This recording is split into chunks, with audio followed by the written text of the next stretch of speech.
Sanibonani nonke bantu bakithi, sanibonani kuphi na kuphi la kufinyelela khona i-TV ka Professor FT Gumede. Ngiyanibingelela kakhulu ihlobo zami. Namhlanje ngithe ake ngibuye ngizoxoxa nje nani. Ngibonile kukuhle ukuthi ake sikhumbuzane. Namhlanje sizokhumbuzana ngemvelaphi yethu nokuhlobana kwethu nemvelo, okuyinto kulezi insuku nakulesi sikhathi esidingayo ukuthi ke sikhulume ngayo, ukuthi thina nemvelo sihlobana kanjani. Yingani thina bantu sikholelwa kakhulu ekuthenini izinto zethu sizenze sidibanise nemvelo, njengoba uke uzwe kuthiwa kumbiwa amakhambi esintu, kuyalinywa emahlathini, kumbiwa ukudla, kuyavunwa ukudla kusekutshalwe emhlabathini, kudliwe ukuze abantu baphile. Sihlobana kanjani nemvelo? Ilokho namhlanje bathandi bohlelo la Dr. Mnguni TV ukuthi uma kukhona imvelo sikhuluma ngomhlabathi, sizokhuluma ngezihlahla, sizokhuluma ngamanzi. Lezo zinto zentathu zizontathu zibamba imvelo. Umuntu akakangeni lapho, umuntu akakazalwa, ngokuthi nangalesikhathi uNkulunkulu edala izwe waqala ngomhlaba okuyimvelo, wawumisa, wawusekela ngemfula, wawusekela nangezilwandle ukuze kupheleliswe ukuthi uma kufika isidalwa esiwumuntu sifike umhlaba usuphelele. Ngokuthi ke umuntu angeke aphile ngaphandle kwemvelo, umuntu akaphili ngaphandle kwemvelo. Bese kuba khona lento ukuthi ke uthi umuntu esezelwe bese kubone sengathi yena uyayiphilela nje, akahlangene nemvelo. Akunjalo. Namhlanje ngizokhumbuza abantu ukuthi thina nemvelo siyahlobana kanje. Isihlahla uma sikhona isihlahla, siyaba khona isihlahla, sikhule isihlahla bese siyathela isihlahla, sibe nezithelo ongajabula wena, ujabulela ukuthi izithelo okumele mazidliwe. Kanti isihlahla sisuke sandisa imvelo. Ukuba khona kwesithelo esihlahleni kuchaza ukuthi leso sihlahla leso asisezokufa, ngoba lesasithelo ebesivela sesizohamba sidliwe, siqede lapho selahlwe, siqede ukulahlwa ukuthi izinhlamvu lezo beyilahlwa bese ziyaqhuma futhi, seyiqhuma seyingena egameni lalesi sihlahla. Ayike nje isihlahla sompentshisi sizofike siqhume, siza lamapentshisi siwabone ebove emahle, siwadle, silahle izinhlamvu. Leza nhlamvu ziza lomunye umpentshisi, awupheli lo mpentshisi.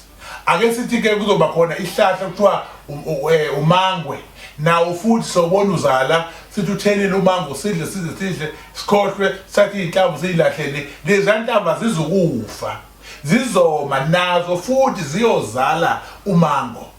Unumber 2, kukhona izihlahla ezizinkabi ezingazali zona, okuyisihlahla nje esiqhuma sime, esingazali lutho, esimayo nje sime gelekeqe, singazali lutho, sime nje, sibe sikhulu sibe singaka kodwa ungasiboni sithelile, ungasiboni sinabantwana ukuthi siyathela noma sizoba nento edliwayo. Indlela yaso leso sihlahla leso. Le nkulumo ithi lento ihamba izingene ezilwaneni, ngoba ngalesi sikhathi isilwane sifika ngokweBhayibheli sifike kuqala isilwane kunomuntu. Umuntu udalwe sezikhona izilwane. Kwaba ukuthi uNkulunkulu ubuka ukuthi imvelo ikhona, izilwane zikhona, kodwa isidalwa akasasho manje isilwane. Usethi isidalwa esifana naye asikho. Yingakho weze emhlabeni wazophefumula emhlabathini ayisewubumbile kwakheka umuntu. Isilwane uma sikhona emhlabeni sihamba naso futhi silingisele umhlabathi lo esikhuluma ngawo, umhlabathi nesihlahla, ukuthi isihlahla sona sincele emhlabathini. Umhlabathi nje okwawo ukufukamela noma ngabe yini uNkulunkulu asathi ayibe khona. Uma isihlahla siba khona, umhlabathi wona uyafukamela kuphela. Amanzi makuthiwa isihlahla sesikhona, amanzi wona ayasonda isihlahla, bese kuba isona esizala size sande, size sandise. Number 1, isilwane masisikhona, ake sithathe ibhubesi. Sazi ukuthi ibhubesi inkosi yezilwane. Ibhubesi nalo uma kungukuthi likhona, liyafika ibhubesi lizalwe uyise nonina liphile. Ukuphila kwalo leli bhubesi alizokuphilela ukuthi lizophila maqedane life, kodwa lizophila lihambe lento ekuthiwa ukuzingela, lihambe lifuna isilwane efuneka malisibambe lisidle. Leso silwane leso esidliwa ibhubesi, ibhubesi alidli noma ngabe yisiphi isilwane. Kunezilwane ezaziwayo ukuthi inyamazane le edliwa ibhubesi, le nyamazane noma ingahlangana nebhubesi angeke ize iyenze lutho. Leyo nto leyo ichaza ukuthi ke ibhubesi lisuke lakho ukuthi nalo ekubeni khona kwalo akube khona amanye amabhubesi azoba khona, njengoba sazi ukuthi ibhubesi linobukhosi okuthiwa isikhwehlela sebhubesi. Yinto leyo eyizwi lokugcina engatholakali kalula. Ibhubesi alisikhiphi isikhwehlela noma kanjani. Yingakho uma kuthiwa uthole isikhwehlela sebhubesi wasetshenzwa ngaso, uba inkosi. Uphinde futhi mawuhamba amacala kuzwa izwi lakho ngoba usetshenzwe ngobukhosi bebhubesi. So ibhubesi alifuni makuthiwa isikhathi sokuthi liyashabalala njengesihlahla esishabalele kwaqhume imbewu yaso, bese kuphela ukuthi ibhubesi liyinkosi.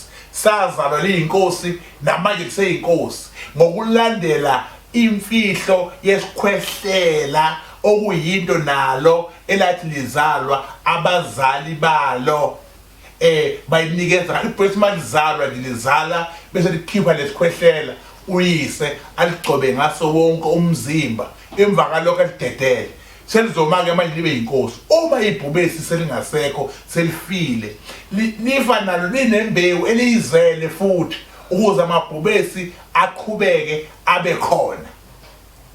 Isigaba lesi sesibili, lento uma uyilalele ekuqaleni kunumber 1 wami la sifike ebhubesini ngiphethe number 2. Number 3 usokhuluma ngami ke nawe, thina abantu bakwantu okuyithina ke esisefika manje sesizozaleka ukuhlobana kwethu nemvelo. Balalele emakhaya nani babukeli, njengoba ke le nkulumo yami inde ngiyama njengamanje, ngifisa ukuthi ngiqale isigaba esilandelayo.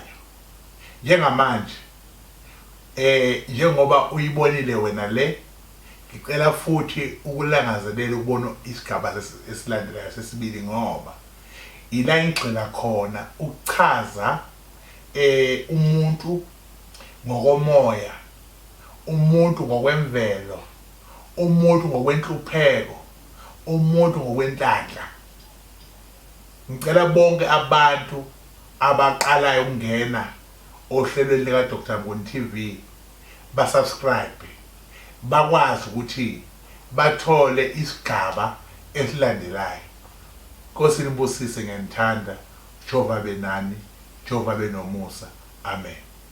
Umelaphi wendabuko, umelaphi wesintu, umelaphi wezifo ezahlukahlukene uDr Mnguni nosanda kuhlonishwa njengosolwazi kwezokwelapha. Mina ngimbiza ngeFamily Doctor ngenxa yesiphiwo sakhe sokulapha izifo kumbe izigulo ezahlukahlukene enjalo nje uyahlola. Abakwa Dr Mnguni Herbal bathi impilo ibalekile, ngakho ke waza wena nomndeni wakho nizothola usizo nanoma yiphi inkinga enibhekene nayo. Uyatholakala eNanda eMawoti kanti naseGoli uyafika. Bheka nje uzobe khona ngomhla ka5 kuFebruary eSoweto eMndeni South ku number 1625 Mukwena Street. Ngemniningwane ungashaya ku 081 295 0682 081 295 0682. Abakwa Mnguni Herbal ungena ukhala uphume umamatheka.